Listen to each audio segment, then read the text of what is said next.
So you're offering us a chance to short this pile of blocks. How? With something called a credit default swap. It's like insurance on the bond, and if it goes bust, you can make 10 to 1, even 20 to 1 return, and it's already slowly going bust. No, it can't be right. The ratings agencies, the banks, the government, you're saying they're all asleep at the wheel? Yeah. A's, 0. B's, 0. Double B's, 0. Triple B's, 0. And then that happens. What is that? That's America's housing market. It is a film based around an event that happened in 2008, which had huge ramifications throughout the globe. It was instrumental in starting the global financial crisis. And I think the point of the film, Adam's take on the film, is something seismic happened in all of our lives. An event that very few of us would be able to explain. We might understand aspects of it. I can only talk for myself and assume that that other people are in the dark as much as me. From speaking to people, I understand that is the case. It's a very difficult thing to understand, and that's the point of the film, because that was on purpose, because the money world, the finance industry, puts things in a way, uses certain jargon to make us think that it's not for us, that we shouldn't understand it, but it's a thing that affects us. So that's what I think Adam has been able to bring to it, by using comedy, by using a cracking narrative, and having movie stars that we all love, giving brilliant performances. He's able to impart a not so surreptitious message. The main one being that the banks behaved in a way that they knew what was happening, but they still carried on towards the cliff. For one simple fact, this is to me, if you don't get anything else of the film, is that the banks knew what was going to happen, but they knew they would get bailed out. Because you have to bail the banks out. Because with no banking, there's no credit. With no credit, there's no trade. Somewhere like Chicago's only got chlorine for the drinking water for the next 10 days. So you don't bail out the banks, that's the end of civilization. But the tragic thing is that there was no reform. The banks weren't broken up, and there was no appropriate legislature put in place to avoid this happening again. Well, nobody's buying CDO or mortgage bonds anymore, and everybody wants swaps. Swaps are now the most popular product on the street. That's good for us. Yes and no. I heard from somebody who heard from somebody. No, Alex, no. Sorry. Benny Klieger over at Morgan is taking on some heavy losses in the bond department. Might be time to get a life jacket and get out. I mean, seriously, I feel like I'm financially inside of you or something. Okay. I'm jacked. I'm jacked to the tits! Good. Can you tell us a little bit about your character? Because he works for a hedge fund, doesn't he?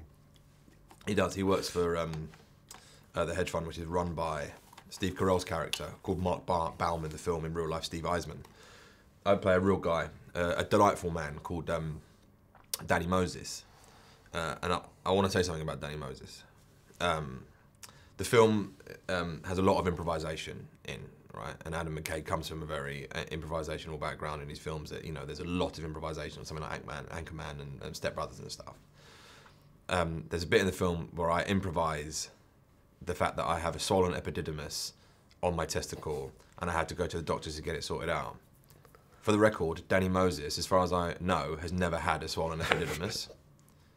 I think he has a fine pair of testicles, and there's nothing wrong with them. I just didn't know what to say in the moment. I did lots of different improvisations. The testicle one was what was chosen. I wasn't able to improvise about fiduciary responsibility, so I plumbed for balls. He's been in there for 7 hours. I heard he had a breakdown. He's letting the flood tank. No, he actually prefers that you email him. Excuse me. Mr. Fields, Mr. Hi, Lawrence. We have no confidence in your ability to identify macroeconomic trends.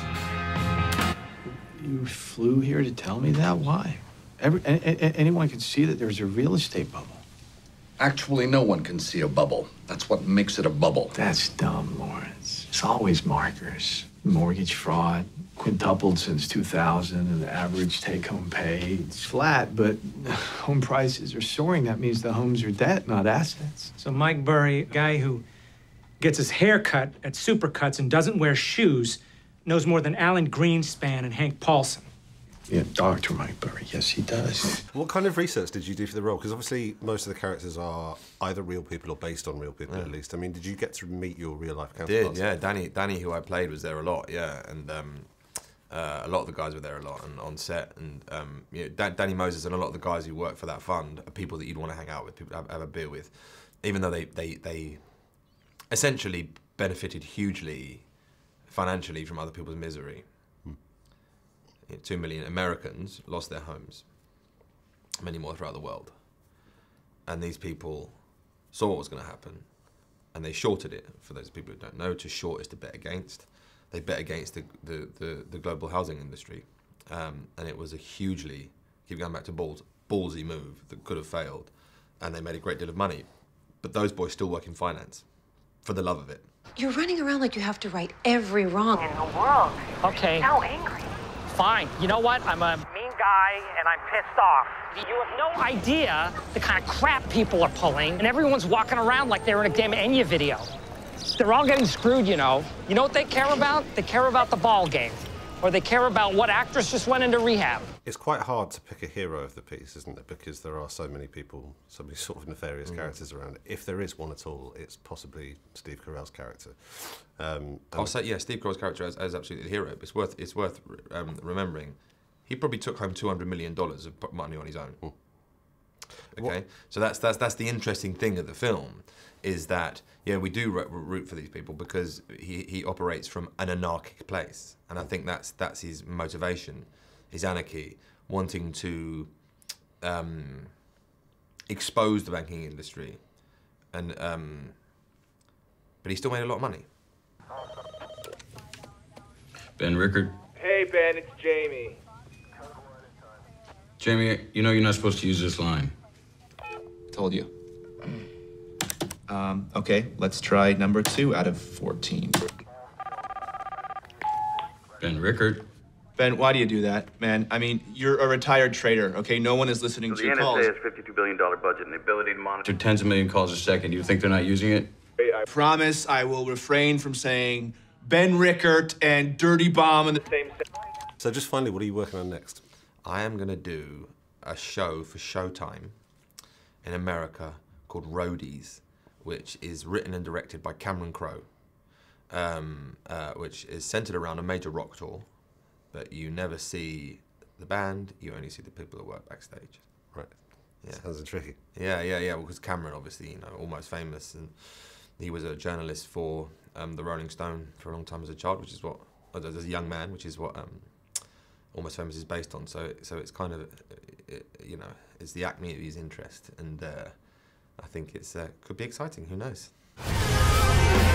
You target strippers with bad loans. And they're all cash rich.